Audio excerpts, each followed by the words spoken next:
आदाब, नमस्कार। आप देख रहे हैं INN चैनल। मैं हूं शेख अहमद अली। इस न्यूज़ बुलेटिन में आइए नजर डालते हैं अहम खबरों पर। वज़ीर आज़म नरेंद्र मोदी ने शहरियत तरमीमी कानून की मुखालिफत करने वालों को आड़े हाथों लेते हुए कहा कि सियासी फ़ायदे के लिए मुखालिफत को हवा देने वालों की वजह से मुल्क ने पाकिस्तान की करतूतों को दुनिया के सामने लाने का मौका गंवा दिया। मोदी ने इतवार को दिल्ली के रामलीला मैदान में एक रैली से खिताब करते हुए कहा कि ये किसी की शहरियत छीनने वाला नहीं बल्कि शहरियत देने वाला कानून है। इस कानून से पाकिस्तान, बांग्लादेश और अफगानिस्तान में मजहबी बुनियाद पर मुतासिरा और सताए हुए लोगों को हिंदुस्तान की शहरियत देना और उन्हें एहतराम के साथ ज़िंदगी गुजारने का हक मिलता है। लेकिन अपोजिशन जमातों के लीडरों ने उसका सियासी फ़ायदा उठाने काम करके लोगों को तशद्दुद के लिए भड़काया। उन्होंने कहा कि इस कानून से दुनिया को पता चलता है कि पाकिस्तान में कैसे इंसानी हुकूक़ की खिलाफ वर्जी होती है, वहाँ इंसानी हुकूक़ की क्या सूरत हाल है और अक़लियतों पर किस तरह के मजालिम होते हैं। पाकिस्तान में अक़लियतों के साथ होने वाले मजालिम पर उसकी करतूतों को दुनिया के सामने लाने का मुल्क को इस कानून से मौका मिल रहा था, लेकिन कांग्रेस और दीगर अपोजिशन जमातों की वोट बैंक की सियासत की वजह से मुल्क ने पाकिस्तान की करतूत दुनिया के सामने लाने का मौका गंवा दिया।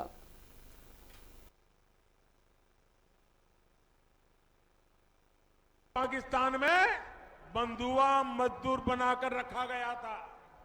आज भी पाकिस्तान में उनके साथ स्थिति यह है कि अगर दलित परिवार का कोई व्यक्ति चाय पीता है तो उसको चाय के साथ साथ उस चाय के बर्तन का पैसा भी देना पड़ता है और बर्तन साथ ले जाना होता है। आज भी पाकिस्तान में यह हाल है। वहां पर बेटियों के साथ जो अत्याचार होता है, किस तरह जबरन शादी करके उन्हें धर्म परिवर्तन पर मजबूर किया जाता है, यह भी दुनिया भर के अखबारों में छप चुका है, लगातार मीडिया में आता है।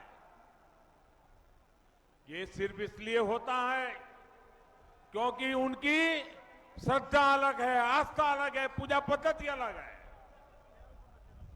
पाकिस्तान, बांग्लादेश, अफगानिस्तान में हुए ऐसे ही शोषण के कारण वो भारत आए और बरसों से हमारे बीच देश के अलग अलग हिस्सों में रह रहे हैं।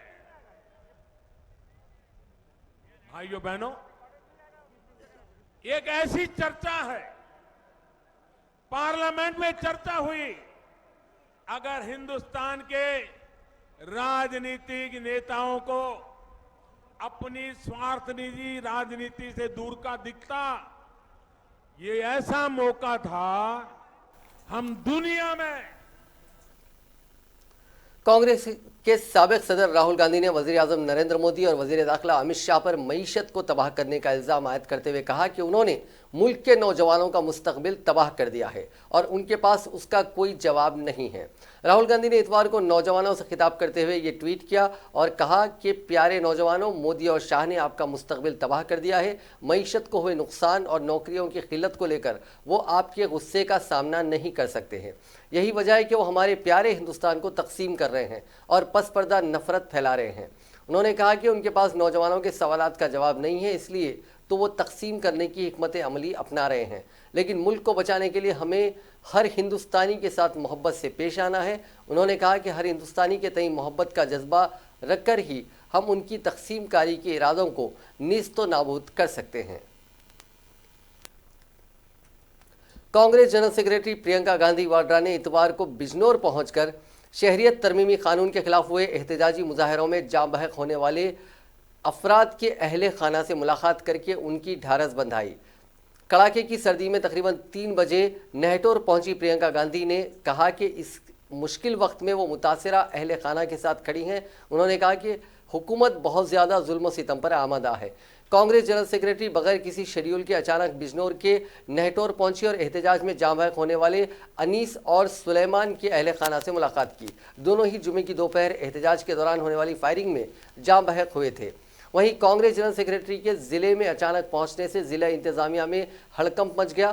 प्रियंका गांधी की आमद से बेखबर इंतज़ामिया को जैसे ही उनके ज़िले में होने की खबर मौसूल हुई, फ़ौरन पुलिस नेहटोर पहुंच गई।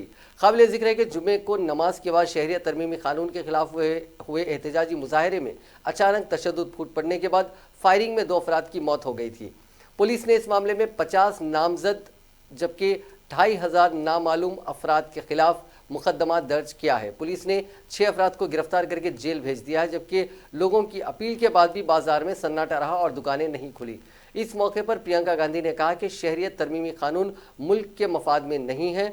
मुल्क के जीडीपी जितनी नीचे है उतनी कभी नहीं गिरी थी। मुजाहरे के दौरान हलाकतों की तफ्तीश होनी चाहिए। अहले खाना ने कहा कि जब वो मुकदमा लिखवाने के लिए गए तो पुलिस वालों ने उल्टे उन्हीं के खिलाफ मुकदमा लिखने की धमकी देकर वापस भगा दिया।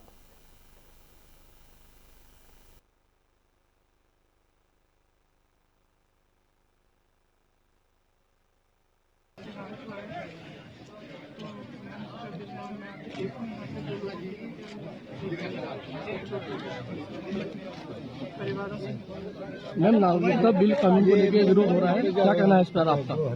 दिखाओ ना मुझे तो।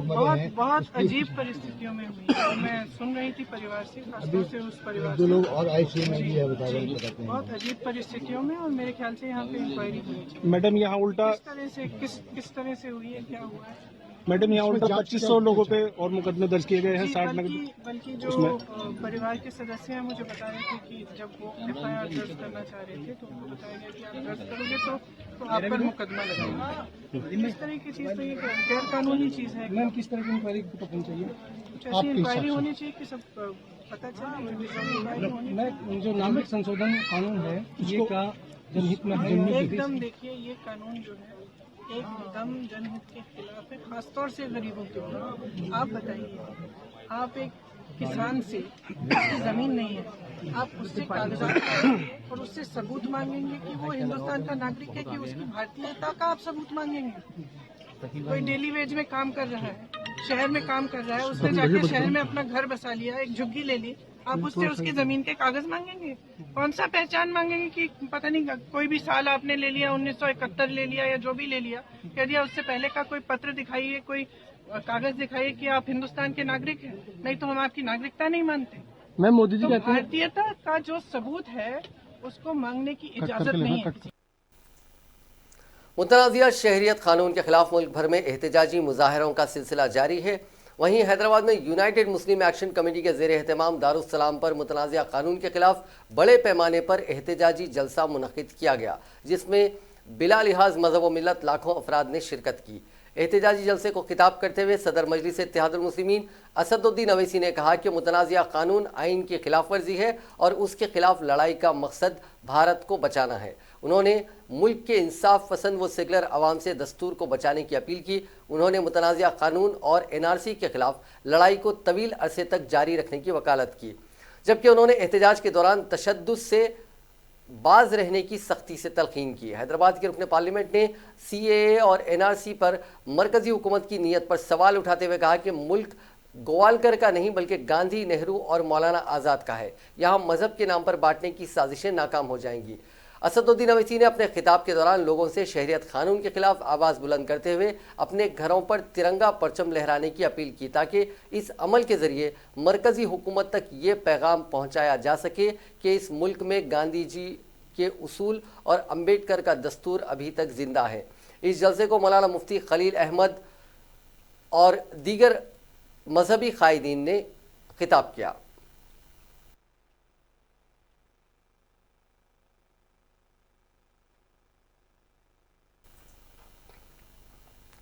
तेलंगाना कांग्रेस कमेटी की जानिब से टैंक बंड पर वाक़े BR अम्बेडकर के मुजस्समे के बाद शहरियत तरमीमी कानून के खिलाफ एहतजाज मुनज़्ज़म किया गया। PCC सदर व रुकन पार्लियामेंट उत्तम कुमार रेड्डी की क़यादत में मुनक़िदा एहतजाजी प्रोग्राम में साबिक़ वज़ीर गीता रेड्डी और दूसरों ने शिरकत की। इस मौके पर खिताब करते हुए उत्तम कुमार रेड्डी ने कहा कि BJP मजहब की बुनियाद पर आवाम को तकसीम करने का काम कर रही है। ये काम नरेंद्र मोदी हुकूमत ने शहरियत तरमीमी बिल को मंजूरी देते हुए किया है। उन्होंने कहा कि मरकज़ की BJP हुकूमत शहरियों को बुनियादी हुकूक पर हमले कर रही है। कांग्रेस पार्टी शहरियत तरमीमी एक्ट और NRC के खिलाफ है। उन्होंने कहा कि कांग्रेस किसी एक तबके की मुखालिफ नहीं है, मुल्क में बसने वाले तमाम तबकात को साथ लेकर चलने का काम करती है। उन्होंने कहा कि मुतनाज़िया बिल की मंजूरी के बाद मुल्क भर में जो मुजाहरे हो रहे हैं उनके साथ पुलिस का रवैया इंतहाई जालिमाना है। उन्होंने पुलिस से कहा कि वो मुजाहिरीन पर इस तरह का रवैया अख्तियार न करें। उत्तम कुमार रेड्डी ने मुल्क की मुख्तलिफ यूनिवर्सिटीज़ में तैनात पुलिस दस्तों से फौरी दस्तबरदारी का मुतालबा किया। उन्होंने कहा कि कांग्रेस की जानिब से भारत बचाओ प्रोग्राम शुरू किया गया है। ये प्रोग्राम 28 दिसंबर को हैदराबाद में मुनक़िद किया जाएगा। इस प्रोग्राम के तहत गांधी भवन से अंबेडकर मुजस्समा टैंक बंड तक फ्लैग मार्च किया जाएगा। उन्होंने बताया कि कांग्रेस के इस प्रोग्राम की इजाज़त देने पुलिस से दरख्वास्त की गई है।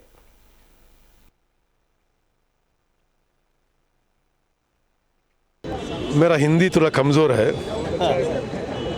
आज हैदराबाद में हमारे सीनियर लीडर गीता रेड्डी, जो साउथ इंडिया के हेड है प्रोफेशनल कांग्रेस की, उनकी लीडरशिप के अंडर तेलंगाना कांग्रेस पार्टी आज यहाँ अंबेडकर स्टैचू के पास हम प्रोटेस्ट धरना कर रहे हैं ये स्लोगन के साथ कि सेव कॉन्स्टिट्यूशन सेव इंडिया।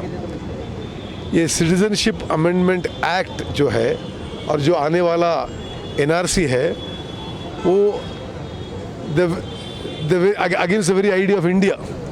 ये these are divisive policies of BJP जो कांग्रेस पार्टी इनके अगेंस्ट प्रोटेस्ट कर रहे हैं।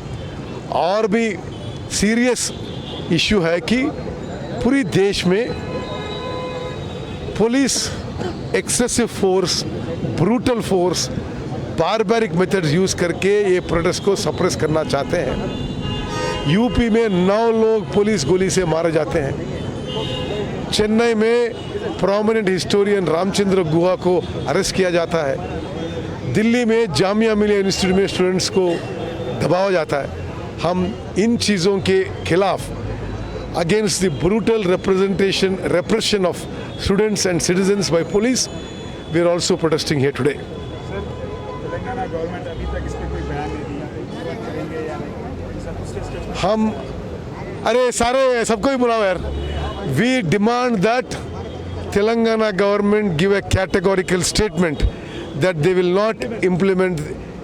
हम ये बयान डिमांड करते हैं चीफ मिनिस्टर से कि आप जैसे वेस्ट बंगाल और पंजाब और केरला के चीफ मिनिस्टर्स ने अनाउंस किया है, आप भी अनाउंस। आज प्रोफेशनल्स कांग्रेस के तरफ से जो देश में हर जगह भी इस तरह से हमारे पीसफुल प्रोटेस्ट चल रहे हैं, आज हम यहाँ पर हैदराबाद में टैंक बंड पे, जिसने हमारी पूरी तरह से इतनी बड़ी पैमाने पे हमारा कॉन्स्टिट्यूशन लिखा गया, उनके लिखने वाले जो अदाता हैं, बड़े नायक हैं, जो हमारे बीच में आज एक विग्रह उनका है यहाँ स्टैचू, अंबेडकर, बाबा साहेब अंबेडकर जिसको उन्होंने लिखा, उनके स्टैचू के पास खड़े होकर हम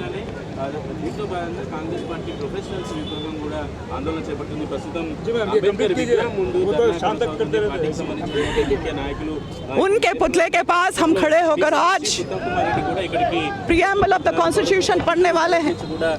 कॉन्स्टिट्यूशन में क्या कहा गया कि हम लोगों ने ये देश के लिए जस्टिस, लिबर्टी, इक्वालिटी और फ्रेटर्निटी, इन 4 चीज़ों पर मजबूत है अपना देश। एक सेक्युलर देश है, हिंदू, मुस्लिम, सिख, ईसाई रहने का देश। कर्नाटक के वज़ीर आला BS येदियुरप्पा ने 19 दिसंबर को बेंगलुरु में मुजाहरे के दौरान हलाक होने वाले दोनों अफराद के अहले खाना को फीकस 10 लाख रुपए मुआवजा देने का ऐलान किया है।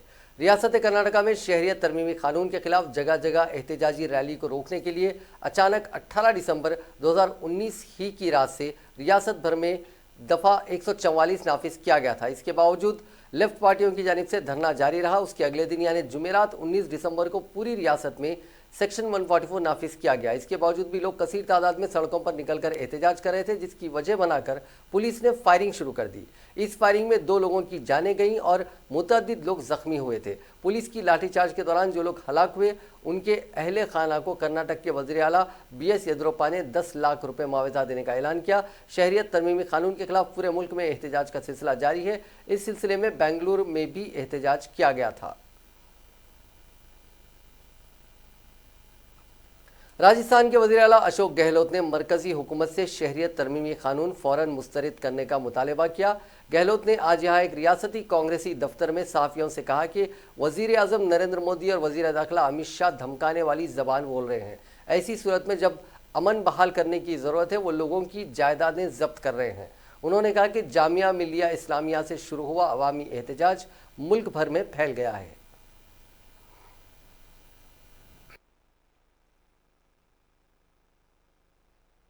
और आज ये पूरा देश सड़कों पर है तो मोदी जी और अमित शाह जी के पसीने छूट रहे हैं।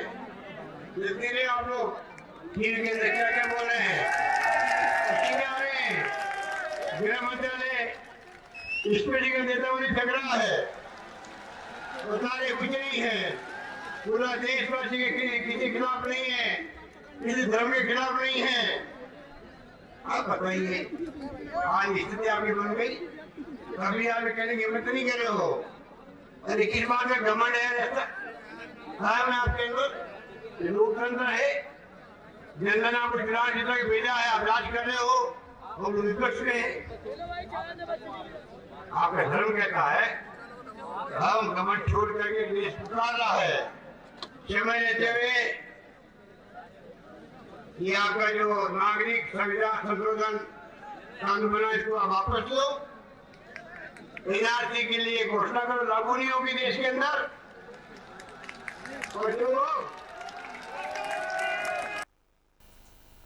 शिरोमणि अकाली दल ने मरकजी हुकूमत से मुतालबा किया है कि मुल्क के जमहूरी और सेकुलर उसूलों की बुनियाद पर मुसलमानों को भी शहरियत तरमीमी एक्ट CAA में शामिल किया जाना चाहिए। बीजेपी की हलीफ जमात शिरोमणि अकाली दल के सदर सुखबिंदर सिंह बादल ने एक प्रेस कॉन्फ्रेंस में कहा कि पाकिस्तान, बांग्लादेश, अफगानिस्तान के मुसलमानों को शहरियत तरमीमी कानून से बाहर नहीं किया जाना चाहिए। बादल ने कहा कि उन्होंने पार्लियामेंट में वाज़ेह कर दिया था, शहरियत तरमीमी कानून से मुसलमानों को बाहर नहीं रखना चाहिए। उन्होंने कहा कि वो अब भी अपने मौक़िफ़ पर कायम है।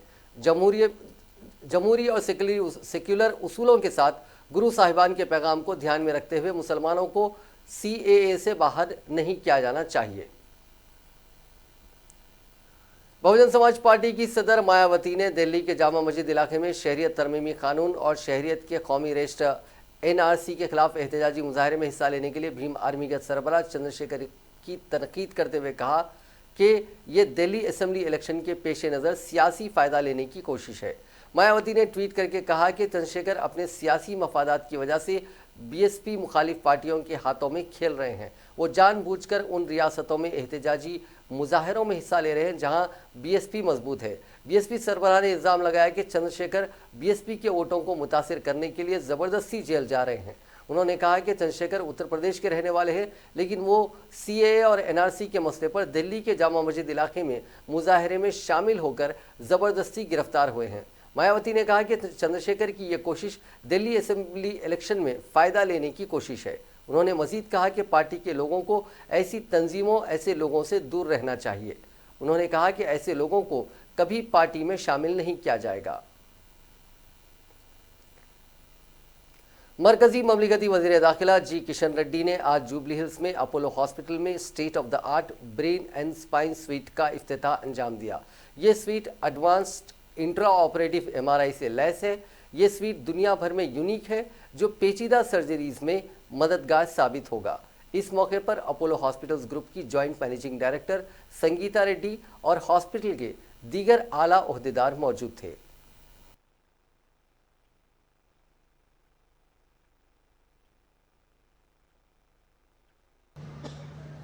This inaugural function hero, Dr. Alok Ranjan garu,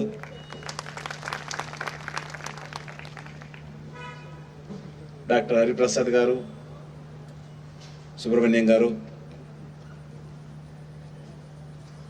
distinguished guests on the dais, whole Apollo fraternity, invitees, members and friends of media, good evening to all. I am very happy to be here today with you. Doctor fraternity to open a dedicated brain and spine suit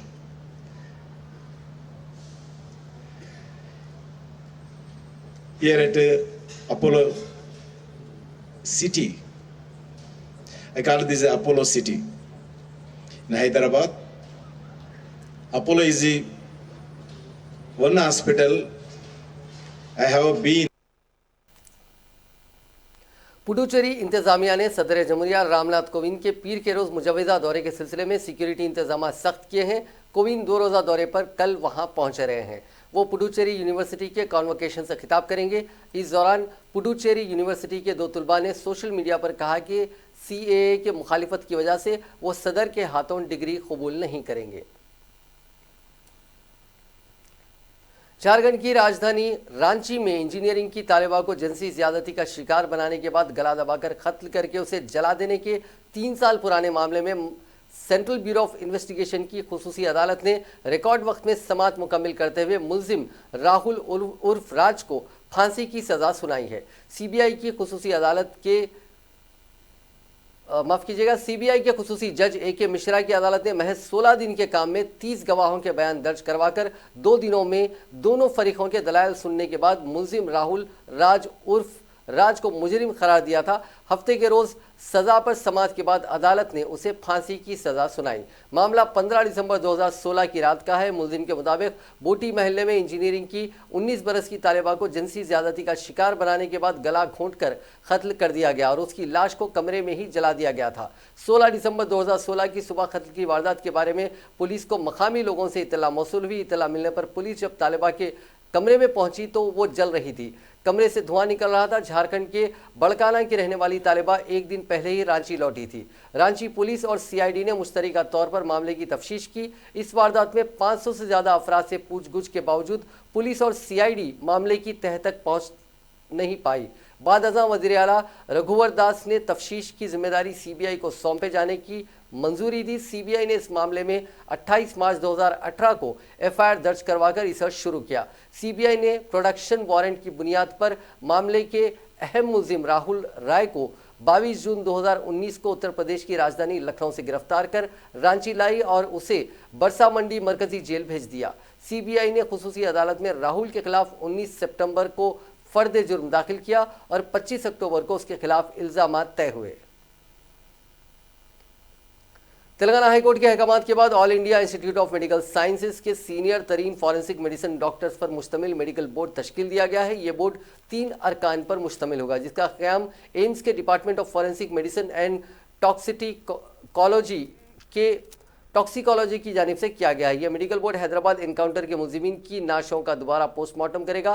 doctor Sudhir के Gupta professor की ज़ेर क़यादत ये forensic माहिरीन की team बनाई गई है, जिसमें professor doctor Adarsh Kumar रुकुन, associate professor doctor Abhishek Yadav member secretary बनाए गए हैं। Doctor Varun Chandran senior medical officer भी इस टीम में शामिल होंगे, जो नाशों के दोबारा पोस्टमार्टम के सिलसिले में ताउन करेंगे। ये टीम पीर की सुबह गांधी हॉस्पिटल में इन नाशों का दोबारा पोस्टमार्टम करेगी। हाईकोर्ट की डिवीजन बेंच ने हिदायत दी थी कि 23 दिसंबर से कबल इन नाशों का दोबारा पोस्टमार्टम करवाया जाए और हाईकोर्ट के रजिस्ट्रार जनरल को रिपोर्ट पेश की जाए। पोस्टमार्टम के बाद इन 4 मुलजिमीन की नाशें उनके अरकान खानदान के हवाले की जा सकती हैं। डॉक्टर्स को मशवरा दिया गया कि वो इस पोस्टमार्टम में मिलने वाले शवाहिद की बुनियाद पर आज़ादाना राय का इजहार करें। कमिश्नर पुलिस हैदराबाद अंजनी कुमार ने कहा है कि गुज़िश्ता साल नुमाइश में पेश आए आग लगने के वाक़े के पेश नज़र नुमाइश सोसाइटी की जानिब से बाज़ एहतियाती इक़दाम किए गए हैं। उन्होंने कहा कि इस माह की 25 तारीख से नुमाइश ग्राउंड पर बंदोबस्त किया जाएगा। तेलंगाना हाईकोर्ट की हिदायत के मुताबिक नुमाइश ग्राउंड में CC कैमरों का कमिश्नर पुलिस ने मुआयना किया। उन्होंने कहा कि कश्मीर से कन्याकुमारी तक की अशिया इस नुमाइश में फ़रोख्त के लिए रखी जाती हैं। 1 जनवरी से शुरू होने वाली ये नुमाइश 45 दिनों तक जारी रहेगी। किसी भी नागहानी वाक़े को रोकने के लिए सर्वेलेंस टीम कायम की गई है। किसी भी वाक़े को रोकने के लिए हर 30 मीटर पर फायर ब्रिगेड 9 इमरजेंसी एग्जिट भी बनाए जाएंगे। चीफ मिनिस्टर चंद्रशेखर राव ने कहा है कि पल्ले प्रगति यानी गांव की तरक्की प्रोग्राम हुकूमत की अवलीन तरजीह है। दही इलाकों की तरक्की के लिए ही हुकूमत ने 30 रोज़ा एक्शन प्लान को तैयार किया है। पल्ले प्रगति प्रोग्राम पर आज चीफ मिनिस्टर ने प्रगति भवन में आला सतही इजलास मुनक्किद किया। इजलास से खिताब करते हुए चंद्रशेखर राव ने कहा कि पल्ले प्रगति प्रोग्राम की कारकर्दगी का जायजा लेने के लिए 1 जनवरी से फ्लाइंग स्क्वाड्स को उतारा जाएगा। रियासत भर में अंजाम दिए गए पहले मरहले के पल्ले प्रगति प्रोग्राम की कारकर्दगी और मियार के अलावा उसके नतायज का फ्लाइंग स्क्वाड अचानक मायना करते हुए जायजा लेगी। बाद अज़ां फ्लाइंग स्क्वाड की जानिब से हुकूमत को रिपोर्ट पेश की जाएगी। 30 रोज़ा एक्शन प्लान को काफ़ी अवामी मकबूलियत हासिल हुई है। हुकूमत की जानिब से शुरू करदा इस प्रोग्राम के बेहतर नतायज बरामद हो रहे हैं जो काबिल सताइश हैं। चीफ मिनिस्टर ने कहा कि उन्हें ऐसी शिकायत और तजावीज़ मौसूल हो रही हैं जिसके तहत इस प्रोग्राम में अवाम में जोश व खरोश देखा गया।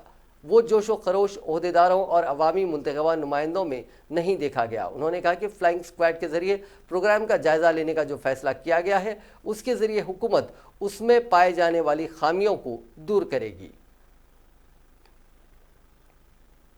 वज़ीर ज़राअत सिंगी रेड्डी निरंजन रेड्डी ने कहा है कि मुत्तहिदा ज़िले महबूबनगर के साथ रंगारेड्डी को पीने का पानी और सैराब करने वाला रियासत का दूसरा बड़ा आबपाशी प्रोजेक्ट पालामुरू रंगारेड्डी लिफ्ट इरीगेशन के लिए किसानों और दीगर अफराद से जो अराजियात हासिल की जा रही हैं उन मुतासरीन के हर एक ख़ानदान के साथ मुनासिब इंसाफ किया जाएगा और उन्हें बेहतर से बेहतर मुआवजा दिया जाएगा। उन्होंने आज पालामुरू रंगारेड्डी प्रोजेक्ट के तहत तामीर किए जाने वाले ईदुल्ला रिजर्वायर से मुतासिर होने वाले कोंकलापल्ली बंडरावी पाकू मौज़ूआत के मुतासरीन में मुआवजे का ऐलान किया। उन्होंने बताया कि हुकूमत ने 2 मौज़ूआत के मुतासरीन को मुआवजा अदा करने के लिए जियो 500 जारी किया है।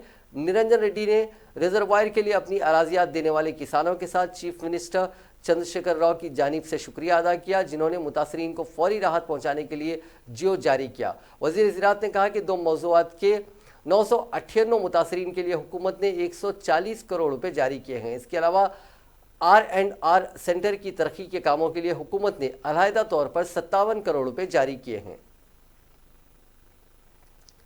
वज़ीर पंचायत राज एरावली दयाकर राव ने कहा है कि दस्तूर के मुअम्मर डॉक्टर B.R. अम्बेडकर ने दलितों और गिरिजनों को उनकी समाजी पसमानदगी की बुनियाद पर न सिर्फ मुलाजिमतों में तहफ़्फ़ुज़ात फ़राहम किए बल्कि उन्हें सियासी तहफ़्फ़ुज़ात फ़राहम करते हुए एक अजीम कारनामा अंजाम दिया जिससे ये 2 तबक़ात अम्बेडकर के इस इक़दाम को कभी फरामोश नहीं करेंगे। उन्होंने आज वरंगल अर्बन ज़िले के एरावली में वज़ीर बराए समाजी बहबूद कोपला ईश्वर के साथ अम्बेडकर के मुजस्समे की नक़ाब कुशाई की। बाद अज़ां मुनक़िदा तक़रीब से खिताब करते हुए एरावली दयाकर राव ने कहा कि दलितों और गिरिजनों को समाजी, माशी और तालीमी तौर पर आगे बढ़ने के बहुत से मौक़े हैं। उन्होंने कहा कि ख़वातीन को वोट का हक़ फ़राहम करने का सेहरा भी डॉक्टर अम्बेडकर के सर जाता है।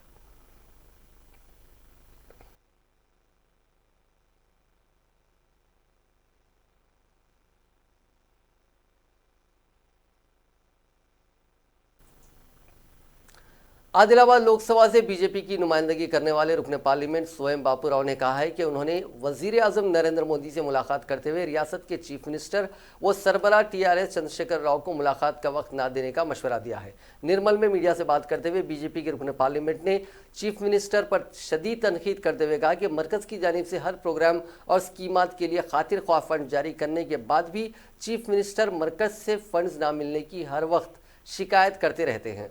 बापू राव ने कहा कि अगर मरकज़ की जानिब से फंड जारी नहीं किए जाते तो ऐसी सूरत में रियासती हुकूमत 2 दिन भी हुकूमत चला नहीं सकती। उन्होंने इल्ज़ाम आयद किया कि TRS हुकूमत मरकज़ से हासिल होने वाले फ़ंड्स का गलत इस्तेमाल कर रही है। जिस प्रोग्राम के लिए फ़ंड जारी किए जा रहे हैं उस प्रोग्राम पर फ़ंड्स खर्च करने के बजाय मरकज़ की इमदाद को दीगर गैर ज़रूरी कामों पर खर्च किया जा रहा है। उन्होंने कहा कि आने वाले बल्दी इंतखाबात में बीजेपी ज़्यादा से ज़्यादा बल्दियात पर कब्ज़ा करेगी। निर्मल बल्दिया पर भी बीजेपी का कब्ज़ा होने वाला है।